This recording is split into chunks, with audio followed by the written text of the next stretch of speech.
All right, boys, if you're struggling to win games in college football 26, I have the defense for you in this video. And if you like this type of content, make sure you drop a like, subscribe down below, and hit the notification bell so you're notified every time I upload a tip video on college football 26. We're going to be hammering these out until Madden comes out. Also, make sure you tune into the streams. We're grinding cut, all that good stuff.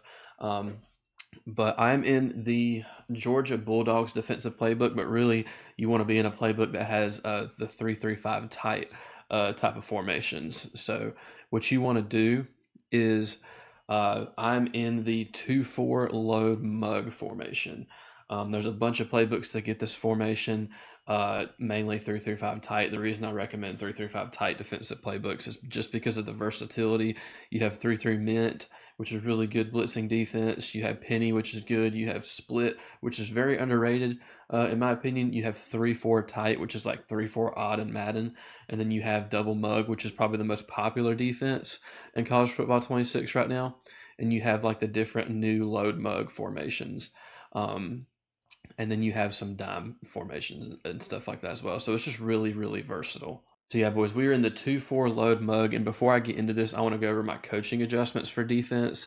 There's only a few of these that really matter. I'll specify which two matter. You want auto flip defensive play call to be off because you don't want a bunch of flipping going around because we're going to do a lot of manually adjusting out of this too. So that has to be off. That's an important one. And the other important one is defensive motion response. You want that disabled. Don't really know if it makes a big difference. I've just heard from the community that this is the move to go with this feature. And then as far as my option read pitch keys, RPO keys, you want option read key conservative, option pitch key aggressive, so that they give up the QB and always chase the pitch man, because that's the deadlier option. And then read key and pass key you want set to conservative to help you defend RPOs better. And then me personally, I like to have my curl flats on 15 for when I want a double Mabel, and I want my hooks on 5. Same goes for Madden. And then a new feature this year, you can adjust your safety depth and width. So depth, I like them 8 yards off the line, so that is the close feature. And then safety width, you want it to be pinched. And I realize my face cam's hiding it, but let me go ahead and move it here so that way you guys can see. Yeah, you see I got pinch, close, 5 yards, 15 yards, and then we got all of our, all of those settings right there. And then we're going to go into the 2-4 load mug formation like we talked about, and then the play is going to be LB blitz 0 in the middle. And you're going to come out on this play every time, and then depending on what your opponent's doing, you're going to adjust and put zones on the field. Or sometimes just leave them a base cover 0, because that is really good this year. And so we're going to go to a meta formation here. And I'm going to try to pick a play where they send 5 out, because that's where this blitz really shines, as if they send 5 out. So we'll just go like, I don't know, smash return. Okay, this is a popular formation. This is actually my offense too. So as far as who you user, it really doesn't matter. If you want to use the safety and come down, you can. And then that just, you can have an extra person blitzing. But me personally, I like to user this linebacker here, and you can put him in a zone. You can leave him blitzing. If you want to switch stick, I'd recommend putting him in a mid read, so that you can switch stick around to the rest of your players on defense. But what you want to look for is this person right here that's blitzing on this angle. And so what's going to happen, he's going to come flying in through the B gap. You don't have to shift your line, crash, nothing. It's just like a really good stock B gap pressure that you don't have to do anything to get. So that is really all you need to do for the blitz. Like, there's no special adjustments for it. We're going to try to guard the running back ourselves, because there's 2 controllers.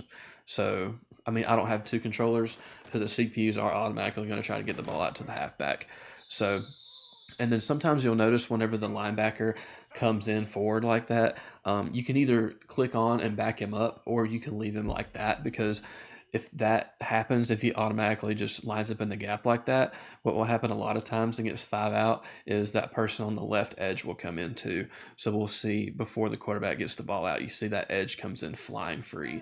And if we're playing a real person online, obviously they would be sacked. So just because I don't have 2 controllers going right now, the CPU is getting the ball out really quick. So we'll see if we can go chase the running back here.